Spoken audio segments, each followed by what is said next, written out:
Good morning. This is a short video clip for the BTEC B&D Unit 21 contract law or aspects of contract law. The aim of the session is to have a look at the guidelines for past task 4 and 5 of Unit 21 contract law. I'm hoping that by the time I've discussed some of the main legal issues relating to past task 4 and 5, you would have a general understanding as to how to deal with that particular assignment. In addition to this, I'll also be going through this particular guidelines in the session either today, Friday the 24th, or on Monday.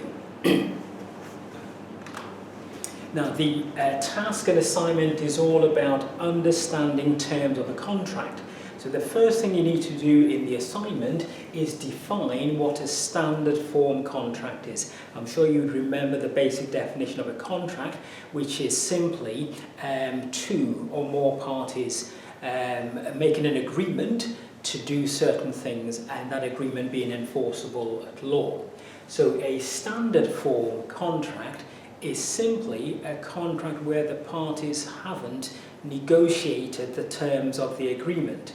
This means that most individuals who receive such a standard form contract simply have to sign a contract that's already been pre-prepared. So a standard form contract is one where all the terms have already been typed out, and all you have to do to agree to those terms and conditions is simply to sign on the dotted line, normally at the bottom of the terms and conditions. Let's move on now to have a look at some examples of standard form contracts. A typical example of a standard form contract will simply be your mobile phone contracts. The terms and conditions of your mobile phone contract are already agreed and prepared, and all you have to do generally is to read the terms and conditions and then sign if you agree to such terms and conditions of the contract.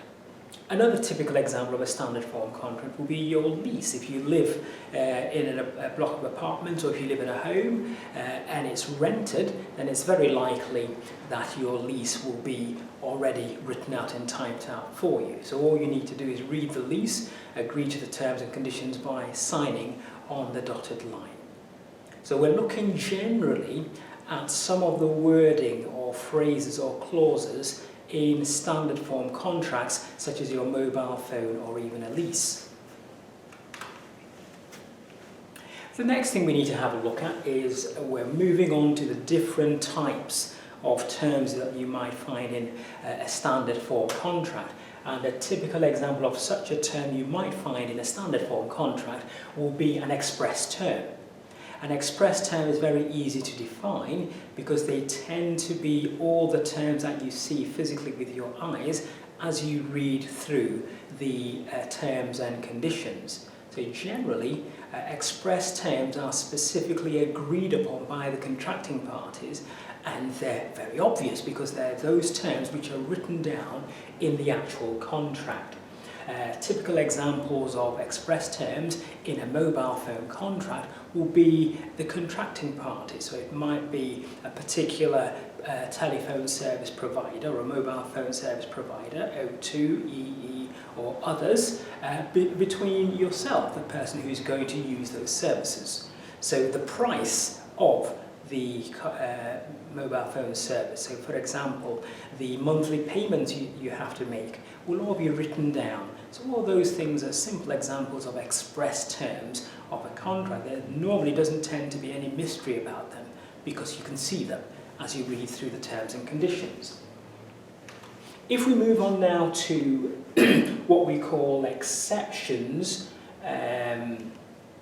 to express terms, because the main purpose of an express term is to make sure that there are no confusion or disagreements about what the parties have agreed. So generally speaking, if you have an express term, they are the terms that the courts would use to work out if there are any confusion or difficulties in relation to that contract. We have something called the parole evidence rule, which simply means that apart from generally just relying on what was expressly agreed, sometimes the courts will accept verbal conversations that might have taken place before the contract was agreed. So it might be that apart from the actual price of the contract being clearly stated, there might have been a verbal agreement to suggest that instead of paying monthly, why don't you pay every other month? And so long as that condition is accepted and agreed upon or acted upon, there tends not to be any problems.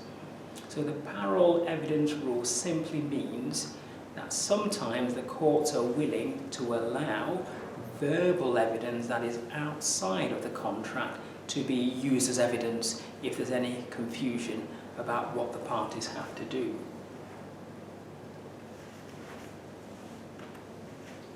We now move on from express terms to implied terms, and an implied term tends to be the opposite of an express term.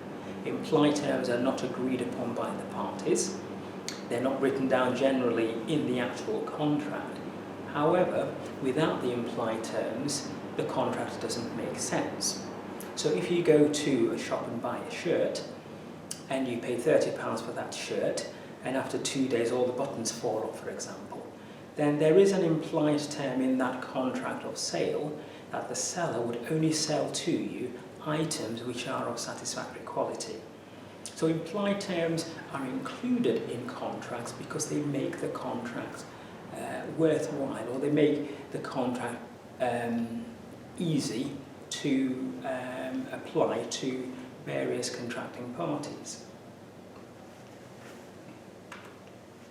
Let's have a look at some examples of implied terms. And if we use the sale of goods at 1979, we have section 12 as an implied term. In fact, the actual text describes it as an implied condition. So in other words, anybody selling you an item under section 12 has to own the items. So as soon as somebody says to you, I'm going to sell you, I don't know, a car or a mobile phone, the implication is that they have the right to sell you that mobile phone. So in section 12, it's all about the promise that the seller makes, that they have good title to the items they're selling you.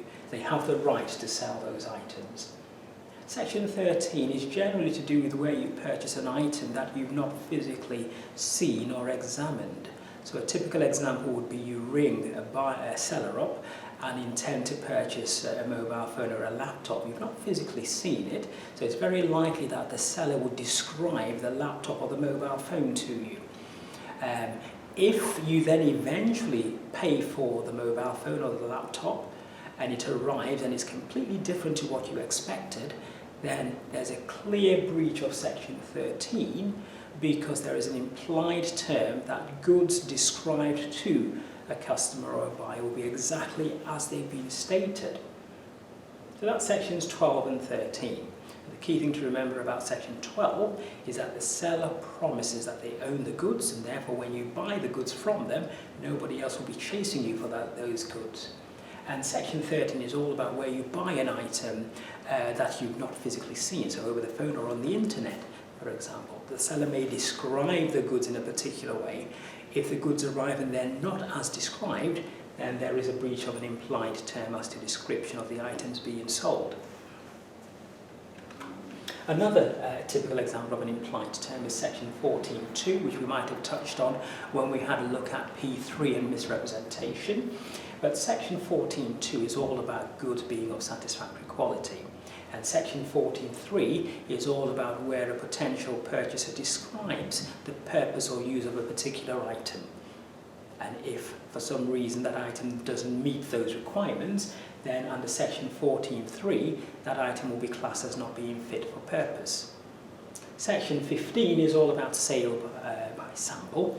So you might taste a piece of cheese or have a sip of a glass of wine, and then you buy more wine or more cheese, or you see a sample of carpet and you buy more of that carpet. If the actual bulk that you buy, because you've seen or tasted a product, if the bulk doesn't match the sample, then clearly there is a breach of that implied term, which simply suggests that that the bulk that you buy will match the sample that you've already seen. The next type of term that we need to think about is a condition. And a condition is a very important term of a contract. They tend to be the main reason why you would enter into a contract. So if I go and buy a loaf of bread from a supermarket, the whole essence of the contract is that I want the bread, and obviously the seller in exchange for giving me the bread wants the money for the bread. So the condition of that contract is the fact that I want to buy a loaf of bread. So if a condition is broken, it means that the contract can be cancelled, because conditions are simply very important terms of the contract. So if you were to define what a condition was, it's a very important term of any contract. And I would leave you to read the case of Poussard and Spires and Pond in 1876, which describes the importance of conditions in contracts. If you go on to Westlaw, you should have access to this particular case. The next important type of term that you would deal with in any standard form contract would be a warranty. Now, the thing to point out here is that a warranty is not the same as a guarantee as we use in everyday language when we purchase an item from a shop. A warranty in contract law, or in terms of contents of a contract, simply refers to a term which is not as important as a condition. So you might book a holiday to Spain or any other country, and in your agreement with the travel company, you might agree that you want a flat or a villa by the sea, which will be a condition of the contract. So the fact that you want somewhere to stay would be a condition of the contract. You might also suggest, just for your own taste, that you want carpets which are red. So if you arrive on the day and you've got your villa or flat, but the carpets are not red, then you can't cancel the whole contract, because the fact that you wanted red carpets will be classed as part of the agreement or contract, but it will be classed as a less important term. I think the most important agreement or term you have is for the travel company to provide you with somewhere to stay. So all the little bits that go with the whole contract sometimes may be classed as less important terms. So if you go to the hotel and there are no red carpet, you can't all of a sudden walk out and decide to end the contract. A warranty is not as important as a condition. And if you read the case of Bettini and Guy in 1876 on Westlaw, that case talks about warranties and what you can do if a warranty is broken. The next type of term that we're going to look at is what we call an innominate or an intermediate term. And it's got a vague definition and an unclear definition. And all it means is that it's a term which is neither a condition nor a warranty. The courts eventually look at the term and see how serious the breach of that term is. And the case of Hong Kong Ferry Kawasaki is a good case to read to help you understand what an intermediate or an innominate term is. So it's not a condition, it's not a warranty. The courts will decide, for example, if we use the holiday contract, so you want red carpets, if there are no red carpets when you get to the hotel, is that serious enough for that contract to be broken? It could be classed as an innominate term or an intermediate term, and the court would say, well, can you enjoy your holiday without the red carpets? More than likely you can, and it's going to be obvious that that will be serious enough to be considered a condition. It will be classed rather as a warranty. So what you've got to do in P4 and 5 is you've got to choose any standard form contract, and we tend to suggest that if you've got a mobile phone contract, the terms and conditions will have a mixture of express terms, implied terms, conditions, warranties, intermediate terms, and so on. So all you've got to do is literally just pick out a term that matches either an express term, which is obvious because all the terms will be express terms, so you can just pick any one. You've got to pick implied terms, and we'll go through the rest of the information. So the essence of P4 and 5 is to understand the different types of terms that we have, but more importantly, to be able to identify those terms in your standard form contract. So very quickly then, if we have a look at the express terms, the name of the contracting parties could be an express term, or anything else in your standard form contract is what you see, is what you agree to, so they're express terms.